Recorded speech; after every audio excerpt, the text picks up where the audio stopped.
Bismillahirrahmanirrahim. Assalamualaikum warahmatullahi wabarakatuh and very good morning. I'm Dr. Hazlan, the chairman for Japan USM Ethics Committee. So I will present today on human research ethics, policies and ethical review process in USM. So why do we do research? Ethics and research ethics. What is human research? USM research ethics policy, Japan and its review process, including online submission, will be discussed in this talk.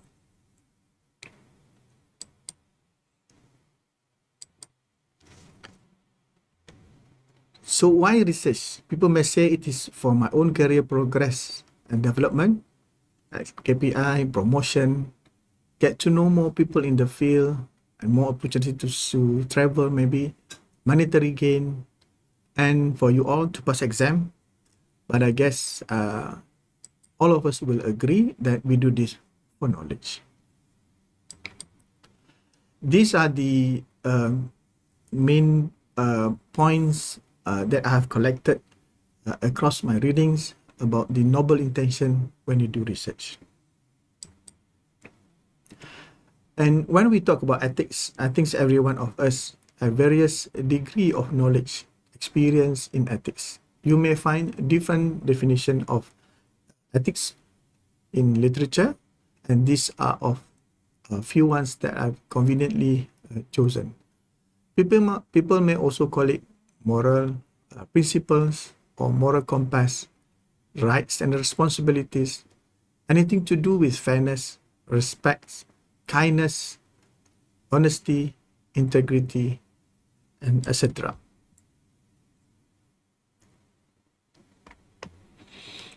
So, and you may have heard this term that ethics come from your heart. Ethics simply doing the right things at the right time.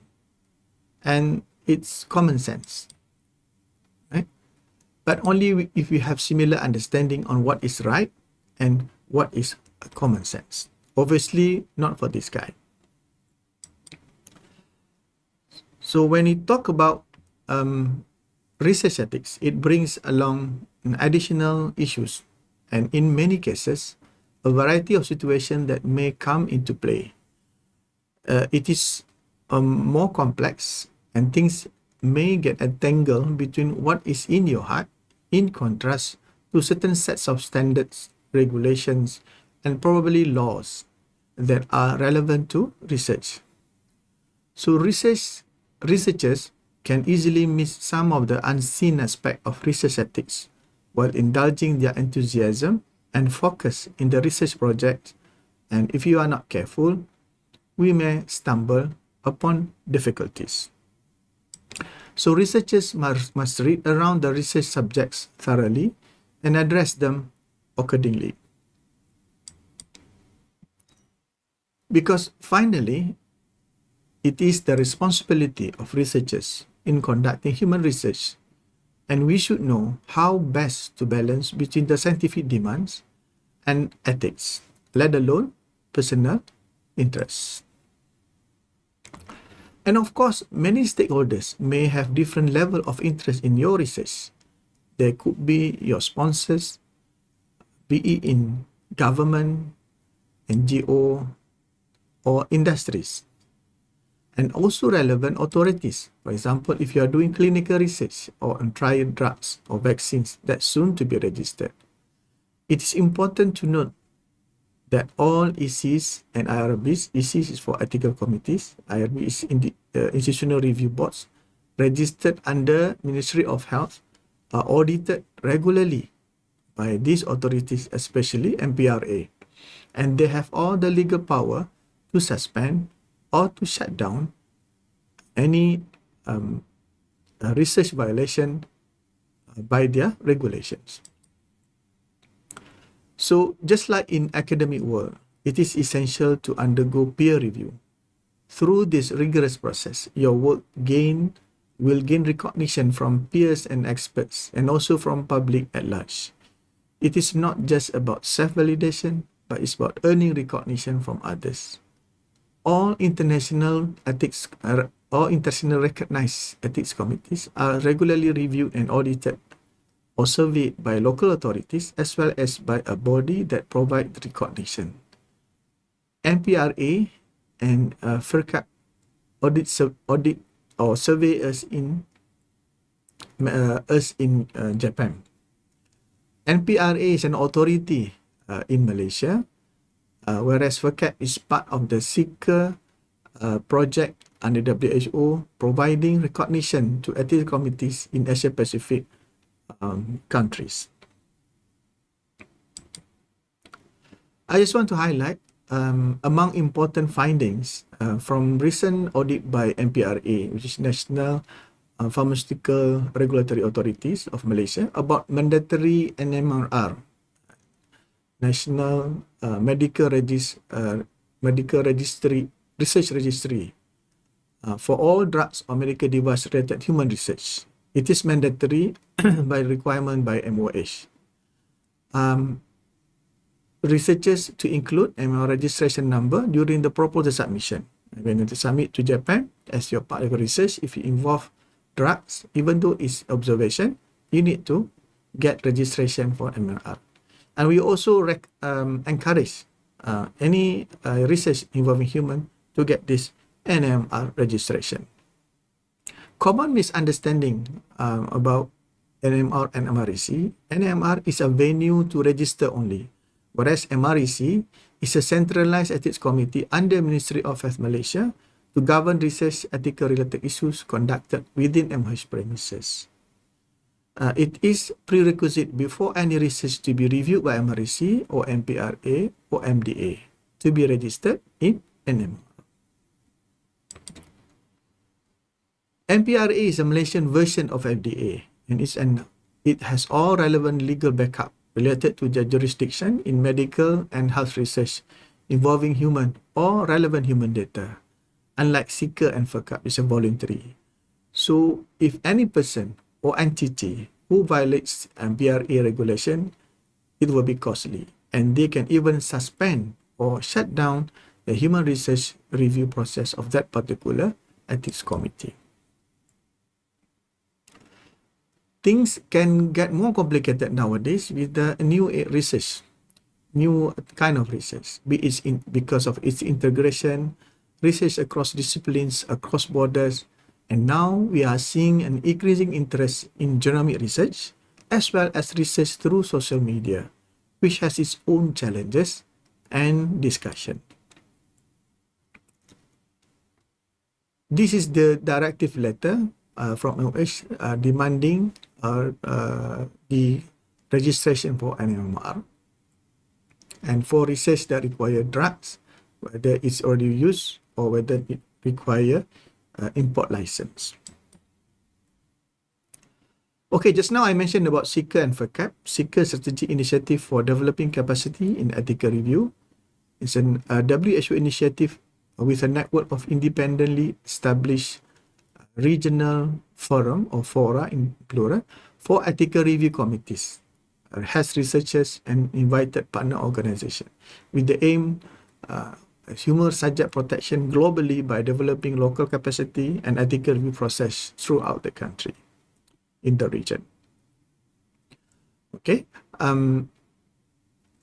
in Malaysia there are at the moment 4 centers that are recognized by the FERCAP. One is MREC, second is our Ethics Committee Japan, UNMC and UPM Ethics Committee.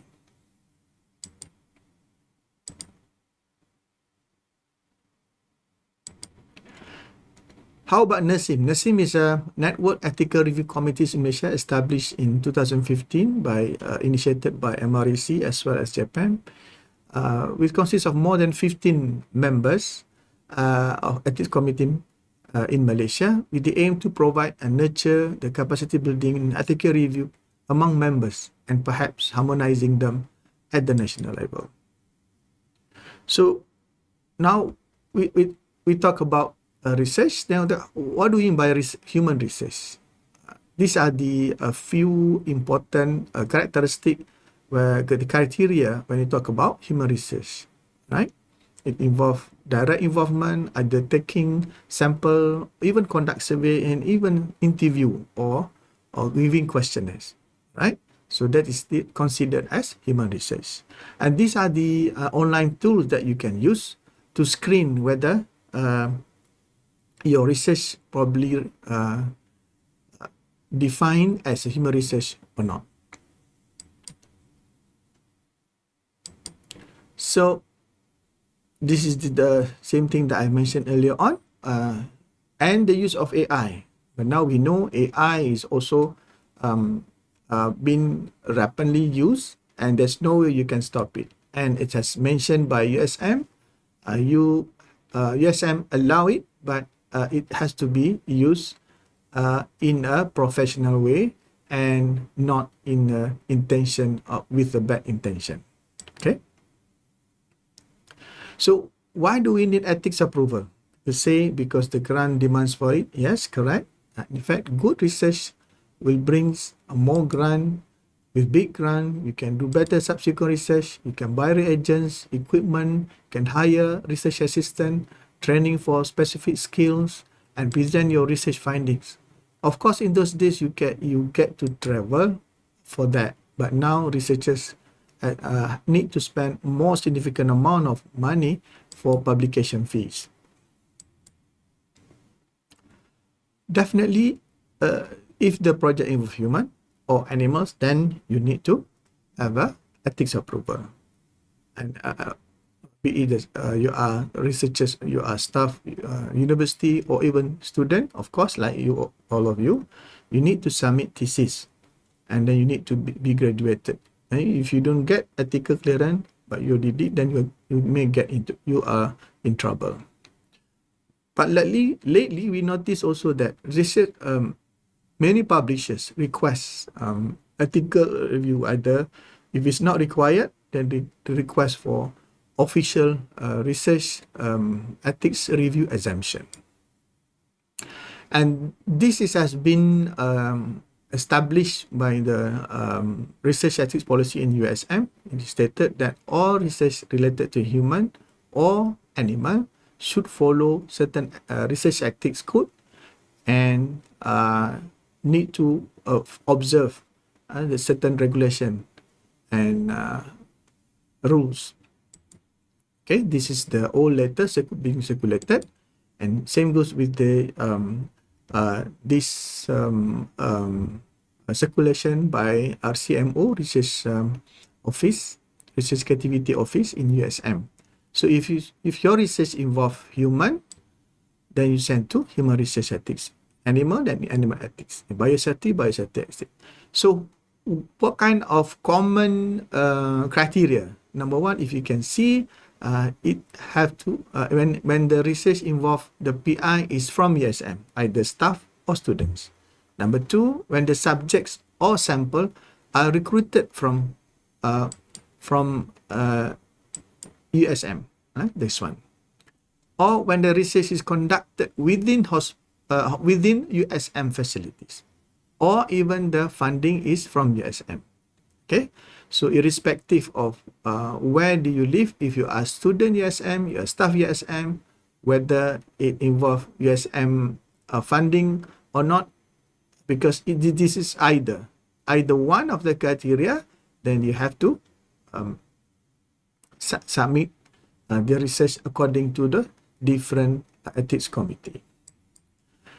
But on the other hand, for human research, some research can be exempted from human ethics review. The typical example, but not limited, when the research do not involve human participant, for example, and involve cell lines, for example, or is a systemic review or meta-analysis. Another one is purely edit, provided it is for to be used within that particular institution and not for publication. Then you can ask for exemption, right? You send your proposal, and at the same time, in the accompanying letter, you ask for a possibility for being exempted. So, but if you are in doubt, you can always submit the proposal and ask for exemption letter whenever appropriate. Okay, for example, case report publication and editor asking for ethical clearance. But remember, when you send your proposal, it should be in the full proposal or full report rather than abstract. This is to avoid improper evaluation. So when should we plan to get research ethics approval? Of course, it should be done before you begin any of your research activities. Meaning to say, right from the screening or potential subjects begin, you have to get it approved before you start. Okay, so that's why from our experience, it is best practice. It is best practice to apply ethical review, get clearance, even before you ask for grant application. Because we understand many of the grant, whenever it is approved, your window period to prepare everything to get ethical review and clearance is very much short. Okay. So Japan USM is an IRB. In many other countries, they may also have independent ethics committee, IEC, in which it is independent from any other institution. Okay, but most Asia Pacific, they have IRB, Institutional Review Board. So for USM, Japan is an IRB for USM. With the main aim is to protect participant. Okay, by evaluating the principle of beneficence, meaning to say, give good, non-maleficent, give no harm, autonomy, with the power to decide, and justice and fairness for the participant, right? By doing so, protecting the participant, you are also protecting the researchers from possible misconduct and so on. And again, in the end, is to protect the institution as well. Then only it is valid when you declare that your protocol approved by Institutional Review Board and follow according to the Declaration of Helsinki. Okay, this is just to show to you how does ethics committee in USM been started way back in 1994 until the status now been recognized internationally by WHO and also locally by the legal authority such as MPRA. This is the structure. One of the important requirements for ethics committee is that their decision should be independently from administrative person. That's why, if you can see, none of the administrative staff in USM involved or executive person in the US administrator involved in Japan review.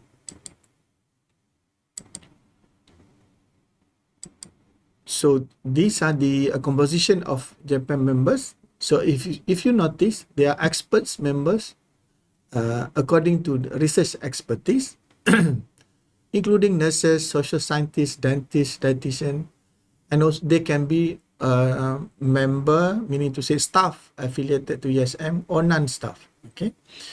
Then again, there are also members that are experts in methodology, statistics, public health, social sciences, and they should follow they should have adequate gender representation, and they are also member from community, we call it layperson, and also member representing a major hospital that commonly involved in the study that was done by USM staff or students, which is Hospital USM, including in Batam as well as SRPZ.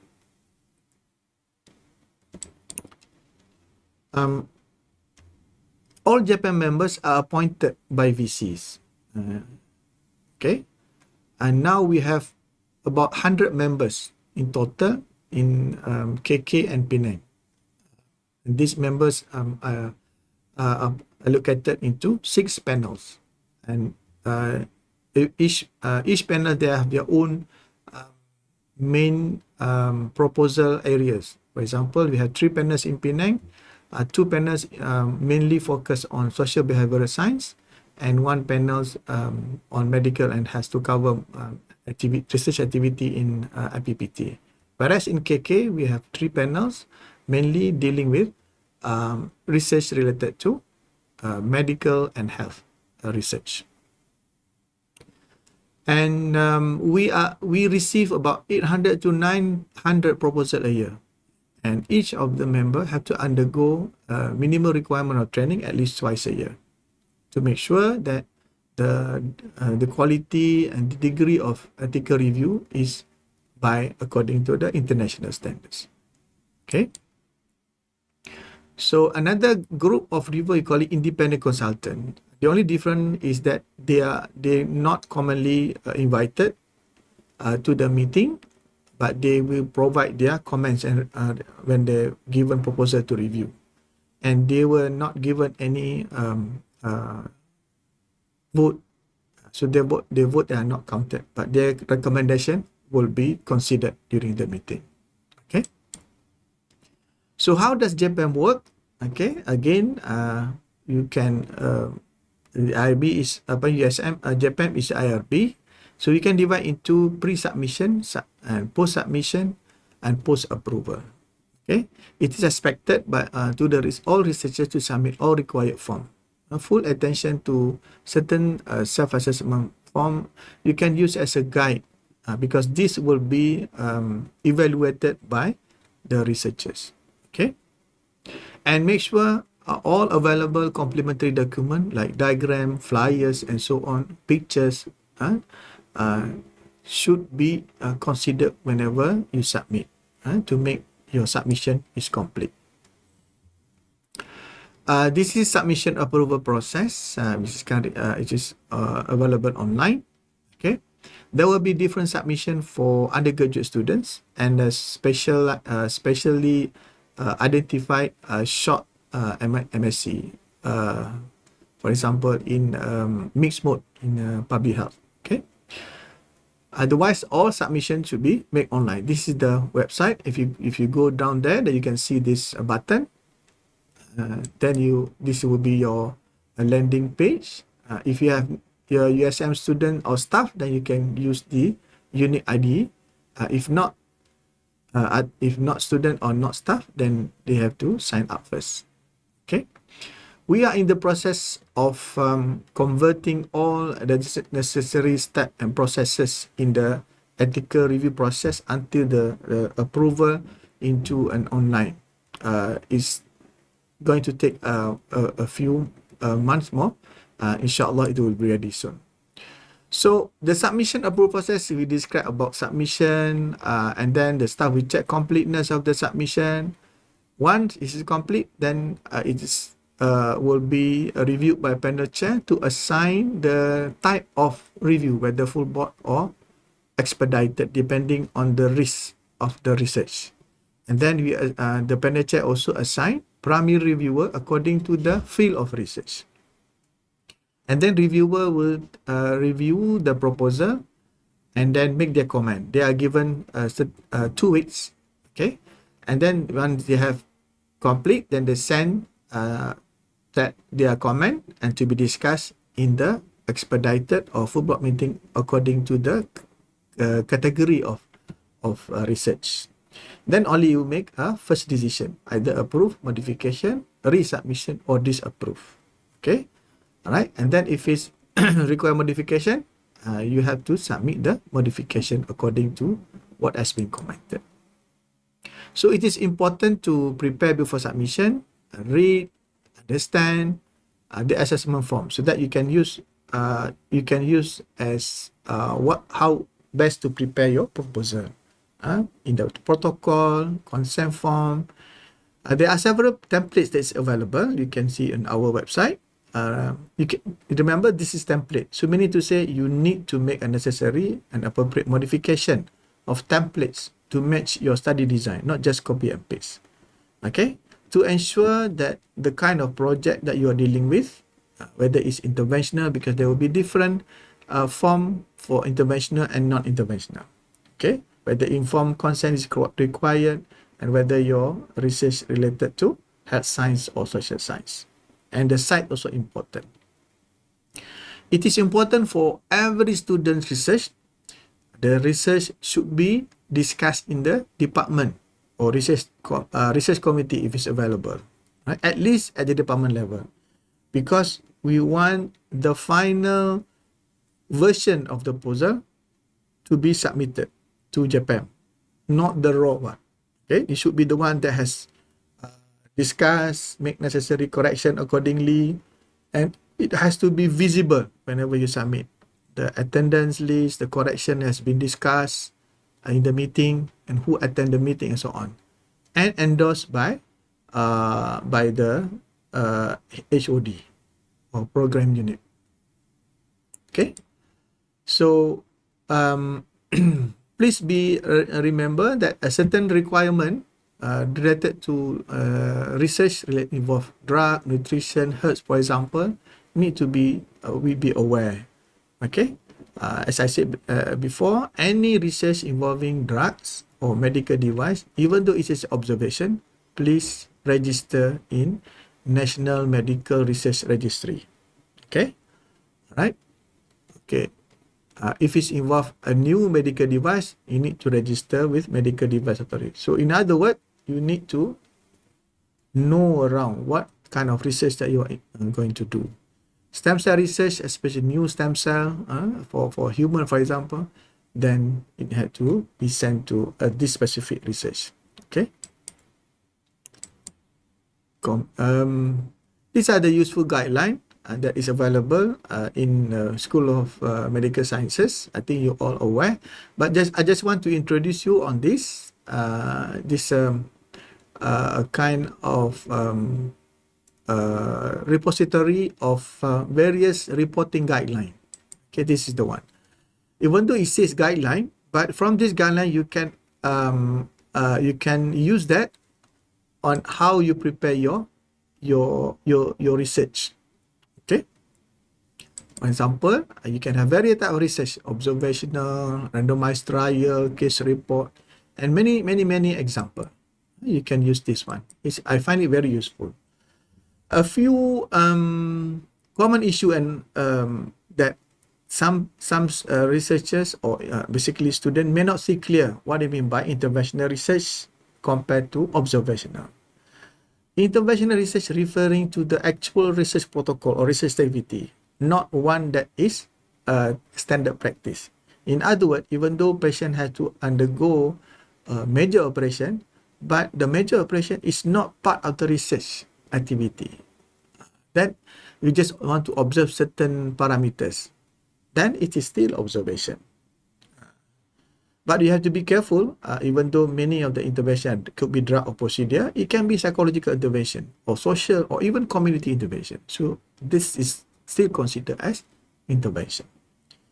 And caution need to be for those even tests that may be used as a standard, but in the standard practice, but in your research you use it different frequency or different number of tests or different indication, then you need to consider of getting a dedicated budget. Okay, if you use, for example, a standard physical or psychological test, but use as a determining which kind of treatment, is still fall under the intervention, even though it's the physical psychological test is a standard. All right, meaning to say, even though it's standard psychological test, but you use that to determine what treatment to be done based on that, and this approach has not been a practice in clinical practice, that is considered as interventional research. Another common issues, this has been highlighted before, is the requirement, this one as mentioned. And another common missing information is the standard of care, especially in the interventional. What is the standard of care compared to what you want to do currently, the new approach, okay, or the new option that you want to introduce in your research. And it is important as well to mention if your proposal is part of the bigger project, and that bigger project perhaps has been approved by JPM earlier on. So you want to highlight which component, which part of your research within that bigger project. Another thing that in intervention is what we call clinical equipoise. It is the assumption that there is no one better intervention present based on the clinical practice or literature that say one group compared to other has better, obviously bad. Okay, so if it's clear evidence of that one group is better, that is not fair for or not justice for another group. Okay, all right.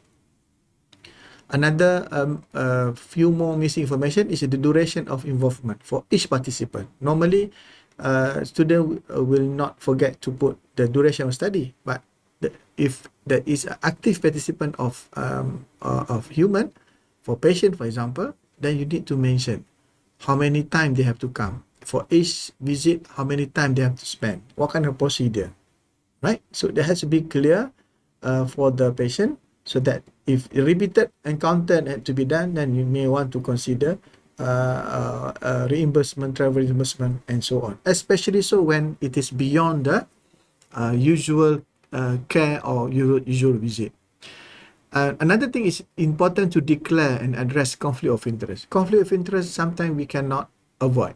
It is nothing to be ashamed of in declaring conflict of interest, but how do you address that? How do you minimize that conflict of interest so that your data is valid, and at the same time, more important is patient is not being forced or coerced to get involved in your study, right? And it's also important to relevant relationship also related to conflict interest and vulnerability of the patient. Okay. So when you talk about vulnerability, people may very well with the categorical of vulnerability. For example, student, your patient, elderly, kids, and so on. But many are not clear. Many are not aware that there are different type of vulnerability in terms of contextual. For example, when you talk about elderly, so they can be physically well, they fit, but in terms of cognitive function, they are what they call vulnerable, because they may not be able to communicate as good and may not understand, right, because of cognitive disability. And when you talk about vulnerability related to institutional, for example, prisoners, those in uniform, army, police, even nurses, they are vulnerable in that way because they may not be able to say no when the research involve what they call their superior and so on. And also for differential vulnerability, when we talk about it, is not institutional, but because of, for example, parent and children, or even the children is already grown up, or maybe between spouses, okay, or with penghulu and their community members and so on. And the rest are very obvious, economic and social disability may play important role when you talk about vulnerability. So I just highlighted earlier on about it's important to declare and be transparent if your project is part of the bigger project that may be already completed or concurrently run by your supervisor or your co-supervisor. And informed consent, you need to know what other studies that require informed consent, especially interventional research and even observational research, if there is an actively ongoing data collection.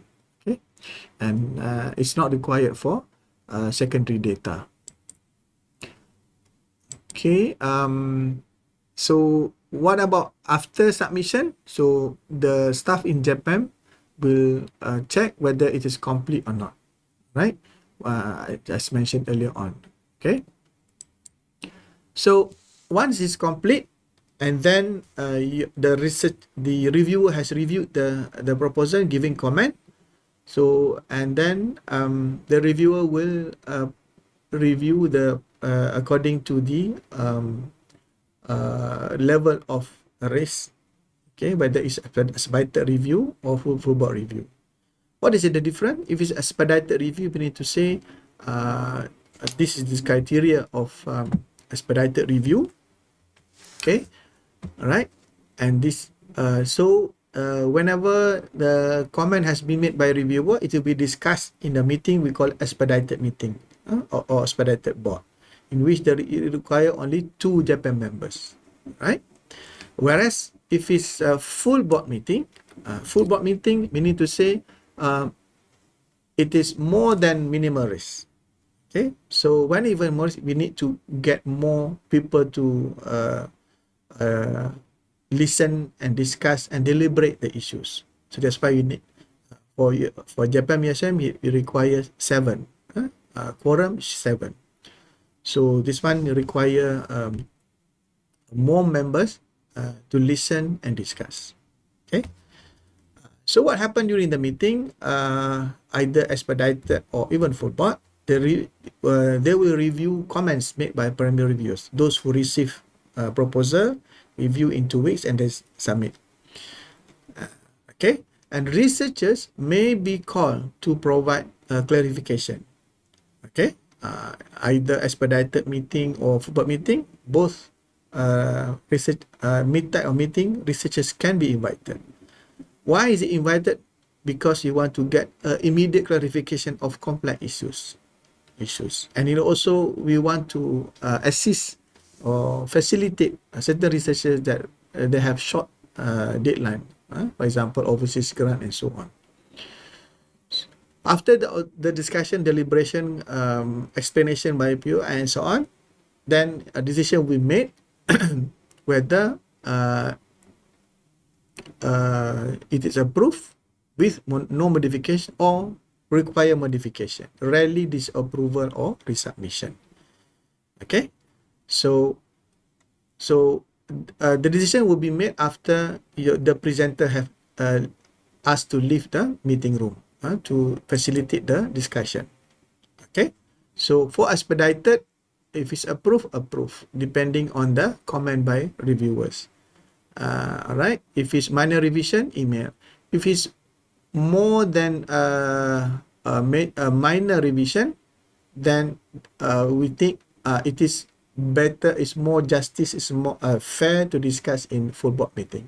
So even though the proposal was assigned as expedited, but because of the complexity and reviewer also suggests more than minor revision or modification, then they will be discussed in full board. Just to be, it is meant to maintain fairness towards the proposer and researchers. Then we discuss in the full board meeting. Right? Okay. One thing about for a student is that it is important researchers to be around whenever student present their proposal, because we want to make sure the issues highlighted will be explained and discussed and can be concluded in the more what they call knowledgeable way or mature way. Okay, and it should not be like this. Okay, it should not be like this. The role for us is for facilitation. Okay. This is something this is what this primary review is doing. Okay, they review this aspect of element of research in the proposal. Okay, then they make a recommendation. Okay. So people usually ask, why is that we are bothered about methods? Because wrong methods will cause unnecessary risk to subject. And it cause invalid data, inappropriate analysis, and may not be publishable. Or even if published, it can be just rubbish. Worst is when it provides wrong information to policymaker, not only wasting time, effort, and money, but perhaps giving subsequent disaster, right? And it has been reflected in many publication or review, and this is one of the example. Although it's quite old, but it is to say that research is having a good ethics in research, it should be a science, social, or scientific value component of it, not just about validity or fair and subject selection for risk benefit ratio, but also it needs to be a clear component in the scientific rigor of it. Okay, right? When we talk about scientific value, understanding social priorities, okay, knowledge of condition, population, and assess the feasibility. All right, and it also been reflected by Malaysian Code of Responsible Conduct Research that is being promoted since 2017 and then updated recently. All right, I think 2020. Okay, so after submission and it has been decided in meeting, let's say you require the decision is require modification, right? Then you need to send the revised version. Please make sure you address every point commented in the official feedback from Japan within 2 months. Beyond 2 months, it will be considered as new resubmission. Okay. So this is example of modification feedback, official feedback from Japan after the decision was made during the meeting. Okay. All right. You need, okay. This is an example. Okay. This is conclusion, recommendation. So you need to address every single point of it. Okay. This example of my study. Okay. So, and then after you submit the revised version, if it's okay, then they will be approved. Okay, the approval period is only 1 year. This is following the international standard of human research ethics review. The maximum approval is only 1 year. Okay, all right. So it's important note is that don't use any other proposal unless the proposal is the protocol has been approved.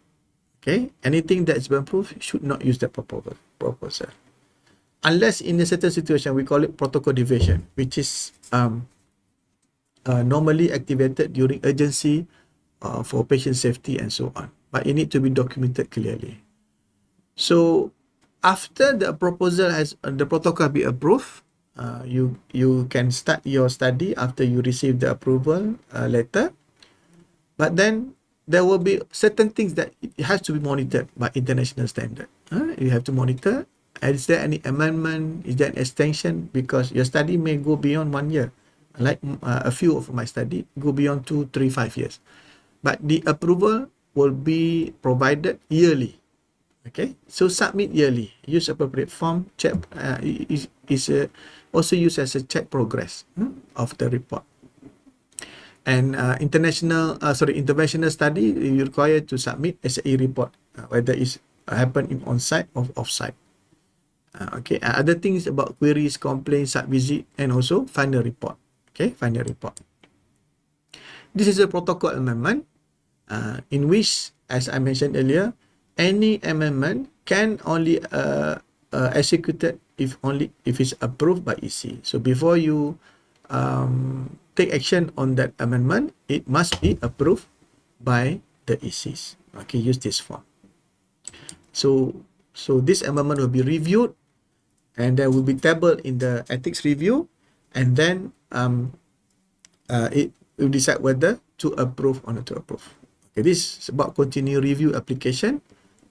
So before the study ends, you should submit the continue review application, or somebody call it extension of the study. Okay. All right. This is the final report. Actually, there's not much. Actually, it's to say to how many student, how many participant involved. Okay, whether in the how many screening, how many enroll in the end. Okay. Right. So how many receive test article, for example, the drugs, for example, okay, and so on. Actually, it can be fill up quite fast. Another thing is when there is a protocol deviation, as I said, mentioned earlier on, it has to be documented clearly, right? Because we want to make sure if the protocol deviation occur is for the sake of patient care, or if it's something that is minor, that is can be acceptable. Okay, so because you don't want to have something like when the major or deviation, we call it violation, when they especially involve consent, right? Because if this happen, Japan may consider to withdraw, even stop the study. Okay, especially involve serious safety issues. Okay, in some study they have to undergo early termination for various reasons. So we want to know what is the reason. Okay, sometimes because of financial issue, right, and because of low recruitment, because of rare disease and so on, because we want to know that. Of course, when we receive query complaints, it can be from patients or participants, other researchers and so on. Okay, and that will be discussed. Okay, all right, site visit, okay, especially for interventional study, give me attention on this site visit. Okay, this is criteria for selection. This is for SA reportings, especially so in the interventional research. Okay, this is important for you guys. Special situation for international students doing research in home country. There are many students, sometimes we deal with international students. Even they do research in their home country, but because they are USM student, they have to get clearance. You have to get clearance from USM ethics committee first. If it's human research, human research. If it's animal, animal research, and so on. Before you begin, on top of the ethical clearance of the local community, local setting, right? Certain situation, we try to facilitate the process because of time frame. For example, in disaster research, in the past, we have two examples, COVID research as well as major flooding in Kelantan way back in 2015. And for undergraduate, they have special pathway, all right? They should be low risk. There can also be an arrangement. This is between the coordinator of research for that particular program. Okay. This is repetition. If you have approval from other study, whether you require a Japan approval, yes. Okay. Right, because you are student USM, you are staff USM, even though the study is not done in USM. Okay. One of the reasons is that because that we understand within the Malaysian Ethics Committee there are different standards and strength, and it has been agreed in the nursing in which it is what they call attended by 15 Ethics Committee. If the research done in MOH, but the research is investigator initiated, bukan not sponsor initiated. So we need to say the proposal is drafted, prepared by investigator itself, either student or staff. And if it's required to be what do you call reviewed at MRC, send the proposal to University Ethics Committee first, then only you send to MRC. Because University Institution Ethics Committee has better capacity in review this kind of proposal. So remember, even though it is done outside USM, but because you are student, you are staff USM, you still need to submit Japan. This is important timeline. All right. Normally, researcher complain they send taking so long. But we investigate. Actually, when they submit, it's incomplete submission. So the time only start to click whenever the receiving secretariat staff has endorsed that your submission is complete. Then it start ticking. So for a low risk or expedited review kind of research, the maximum processing is 6 weeks. Meaning to say, from the start day one of complete submission until the first decision making, either expedited or full board. So for low risk, 6 weeks. For higher risk, which is full board, which is 8 weeks. So after the decision, if the researcher need to make a modification, the time taken by PI will not be counted as the review time because it's beyond the control. Okay, and maximum duration of revision, we call it 40 calendar days. Okay, or about 2 months. Okay, so this is time detail, right? You can always see that later, right? This is the common issue that we commonly encounter, just to highlight same thing, right?